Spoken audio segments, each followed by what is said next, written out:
keep on blessing me. Every day. Every day. Fight on my battle. Fight on my battle. You say the day. You say the day. Yeah. That's why we keep. Welcome back to Sacred and Satisfied. I'm Dr. Belinda Newkirk. And if you have been joining me, this is Season 2, Episode 10. And for those that are just joining me for the first time or returning, let me give you a quick recap. Sacred and Satisfied reflects the biblical understanding that sex and intimacy are not shameful topics, but sacred gifts created by God with purpose, meaning, and boundaries. So on this podcast, we explore what God's Word truly teaches us about sex, about desire, relationships, marriages, purity, covenant love, helping listeners understand that honoring God's design for sex and intimacy leads to deeper emotional, spiritual, and relational fulfillment. So, welcome everyone, and let's jump right in to today's episode. Now, I'm going to start by saying what many Christians are thinking but afraid to say out loud, okay? You can be saved, you can love God, you can be disciplined, and still be fine. Surrounded by attractive people, fighting every day to stay holy. Yes, you can. It's a common, often unspoken tension between maintaining religious holiness and experiencing natural attractions to others. Now, this is a normal struggle. You know, people deal with every day. It's normal. Being a disciplined, saved Christian does not eliminate the temptation of finding people sexy. This episode is to encourage you to manage these human feelings without shame. So today's episode is called Fine, Saved, and Fighting to Stay Holy When They're Sexy, when you're sexy or see someone sexy. So again, it's fine, saved, and fighting to stay holy when they're sexy. And if you've ever felt like temptation follows you, this episode is for you, okay? So first we're going to discuss what desire and temptation really are. What desire and temptation really are. We're going to start with desire. Desire, one, is not sin. For one, desire is not sin. Desire is simply wanting something. It's a normal human experience. Wanting love, attention, success, pleasure, connection, or excitement is part of being human. It is. Having a thought or feeling doesn't mean you've done something wrong. Okay? Many people grow up believing that even feeling tempted or wanting something makes them bad. But desire itself is neutral. Now, it's just information about what we're drawn toward. Really? That's what it is. You can desire companionship, validation. You can desire achievement, intimacy, sex. You can desire comfort. You can desire excitement. Those desires often point to real human needs. All right? The issue isn't the desire, is what I want you to understand. It's how we respond to it. It isn't the desire, it's how we respond to it. So feelings are signals, not sins. Feelings are signals, not sins. Now let's look at temptation. 2, temptation is not failure. All right? Temptation is not failure. Being tempted doesn't mean you lack discipline, morals, or faith. It means you're human. All right? Everyone experiences temptation. Everyone. All right? Even God, Jesus himself was tempted. Regardless of character, intelligence, spirituality, or success, everyone experiences temptation. Temptation is actual proof that you have choices, competing values exist, and your brain is weighing options, right? Failure happens only when actions contradict your values, not when thoughts appear. Not because you have a thought in your mind, then you're a failure. Failure only happens when actions contradict your values.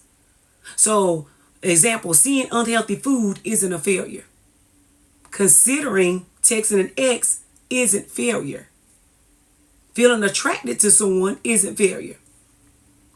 Temptation is the moment before the decision. I need you to hear me. Temptation is the moment before the decision. Okay? Temptation reveals humanity, not weakness. That's what it reveals. Now, temptation is simply an opportunity to choose. Let me make it clear. Temptation is simply the opportunity to choose. Temptation creates a crossroad where you can move toward what feels good right now or toward what aligns with your long-term goals. Okay? It's a decision point. That's basically what temptation is. It's a decision point. It's the opportunity to choose. Every temptation asks a quiet question within us. What do we want to do right now? That's what the temptation does. It asks a quiet internal question. What do we want to do right now? Temptation strengthens identity because choices build habits and habits build character. Let me say that again. Temptation strengthens identity because choices build habits and habits build character. Instead of seeing temptation as danger, you can rechannel your thoughts and your mind to see it as a test of priorities, a moment of self-awareness, or practice in self-control. That's what you can see it as. Temptation doesn't control us. It reveals what we prioritize. Temptation doesn't control us. It doesn't. It reveals what we prioritize. Let's see what the word says about it. Go with me to James chapter 1, verse 14 through 15. James chapter 1, verse 14 through 15. It says each person is tempted when they are dragged away by their own desire and enticed. That's what those verses are talking about. Each person is tempted when they are dragged away by their own desire and enticed. Now, what this verse really is saying is that temptation usually doesn't come from outside forces alone. It connects to something already inside of us. That's what it's saying. Temptation doesn't come from outside forces alone. It connects to something already inside of us. We are drawn toward things that match our internal wants, wounds, or unmet needs. That's what we are drawn to.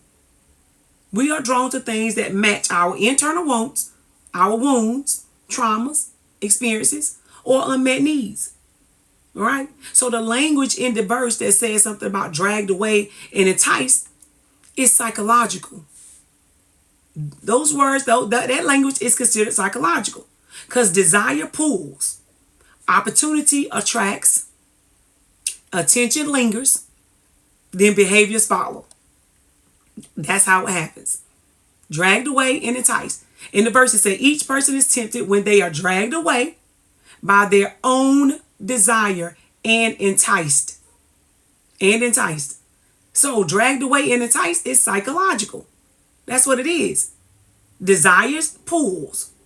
Opportunity attracts. Attention lingers. Then behavior follows. So it's less about the external evil and more about the internal vulnerability. That's what that verse means. It's less about the external evil and more about the internal vulnerability. Now, for example, someone feeling lonely may be tempted by emotional attention. Someone feeling unappreciated may be tempted by validation elsewhere. They will find that attention or validation elsewhere. And someone stressed may be tempted by escape behaviors. They want to get away. They just want to unwind. They want to reset. All right? So temptation often exposes what's inside of us that still needs or is healing. Temptation exposes what's already inside of us that needs to or is healing. All right? Now, let's go back to desire for a second. Desire becomes dangerous when it's fed without boundaries. You got to remember that. Desire becomes dangerous when it's fed without boundaries. Now, desires grow stronger the more attention and access you give it.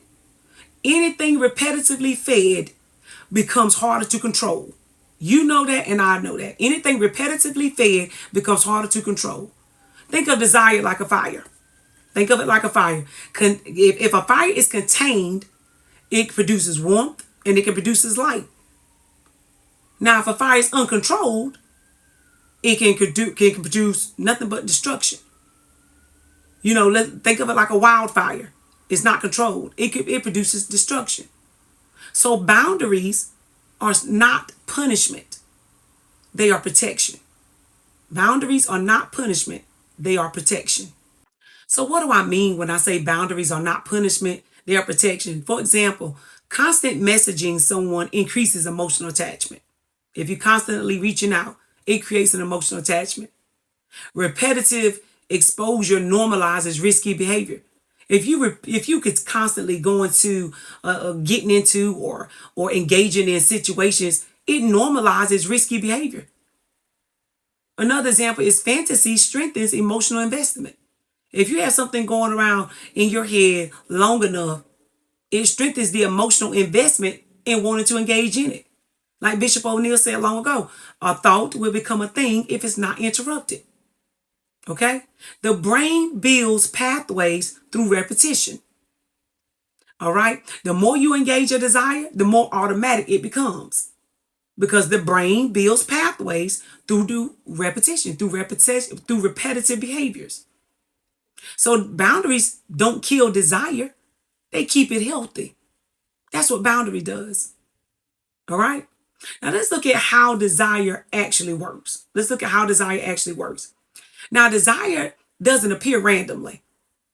It doesn't appear randomly. It usually grows through 5 conditions. We're going to look at 5 conditions that desire usually grows through. One, desire grows through opportunity. Okay? When a situation presents itself, example, being alone together, late night conversations, texting, sexting, easy chances to cross lines. No opportunity equals less activation of desire. Okay? So desire grows through opportunity. All right? Environments influence behavior more than willpower. Environment influences behavior more than willpower. Where you put yourself in a certain position, you can be more influenced by that environment than your willpower. All right? Number 2, desires usually grow through proximity. Closeness increases emotional and psychological connection. The more often we see or interact with something or someone, the more familiar and appealing it becomes. Psychology calls this mere exposure effect. Mere exposure effects, meaning closeness breeds attachment, not just familiarity. Closeness breeds attachment, not just familiarity. Okay? Number 3, desire grows through access. Desire grows through access. Easy matters. If something easy, if something is always available, resistance decreases. You know that. Examples like constant talking, texting, or social media access to things inappropriate or what you're looking at. Emotional availability without limits. Connecting with people and then opening yourself all the way up. The brain prefers what is easiest to reach. What is easiest to reach. That's what the brain prefers. All right? That's natural. So number 4, desire grows through vulnerability. Temptation hits hardest when emotional defenses are low. When your emotional defenses are low, temptation hits the hardest. All right? Common vulnerable states like loneliness, stress, rejection, exhaustion, feeling unseen or undervalued. In those moments, people don't just seek pleasure, they seek relief. That's natural. That's what it does. So desire grows through vulnerability. And when temptation hits hardest, when emotional defenses are low. So we rarely fall when we're strong. We drift when we're tired. We rarely fall when we're strong. We drift when we are tired. Okay? And lastly, desire grows through repetition. Okay? What you repeat becomes normalized. Each exposure lowers your psychological resistance. It does. You can think you're strong all you want. Neuroscience shows repetition strengthens neural pathways. Neuroscience shows repetition strengthens neural pathways, meaning desire feels stronger, not because it's changed, not because desire changed, but because the brain adapted. All right? So repetitive exposure turns temptation into habits. That's what it does. So how does desire actually work? It's 5 conditions. Because desire is not random. It usually grows through 5 conditions. 1, desire grows through opportunity. 2, desire grows through proximity. 3, desire also grows through access. 4, desire grows through vulnerability. And 5, desire grows through repetition. Okay? And then I know you can say, well, why attractive, confident, or successful people experience more temptation?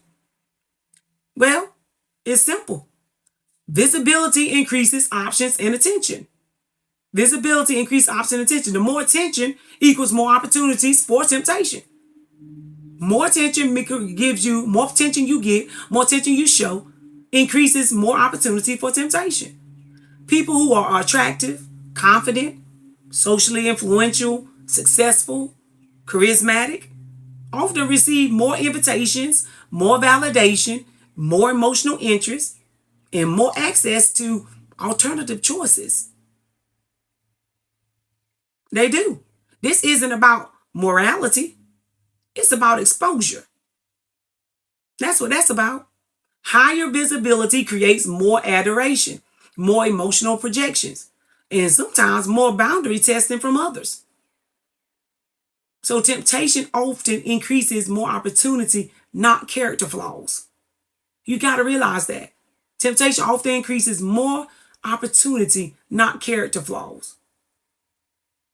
So let's say our affirmation for today. All right. I acknowledge my desire without surrendering my discipline. I recognize temptation without giving it power. And I choose disobedience knowing that God strengthens me, restores me, and walks with me every step of the way. I acknowledge my desire without surrendering my discipline. I recognize temptation without giving it power. And I choose obedience knowing that God strengthens me, restores me, and walks with me every step of the way. And your reflection question for this week is, when I feel tempted, is it really about what I want in that moment or what I'm missing within myself? When you feel tempted, is it really about what you want in that moment or what I feel I'm missing within myself? All right? And I want you to take the time to reflect on what was said and realize that desire is human. Temptation is inevitable. Character is formed in choices we make between impulsion and intention. That's what character is formed. Character is formed in the choices we make between impulse and intention. Temptation isn't proof something is wrong with you. It's proof you're alive and capable of choosing who you want to become. Okay? So this is Sacred and Satisfied. I'm Dr. Belinda Newkirk, and I'll see you next week for part 2 of Find, Saved, and Fighting to Stay Holy when they're sexy.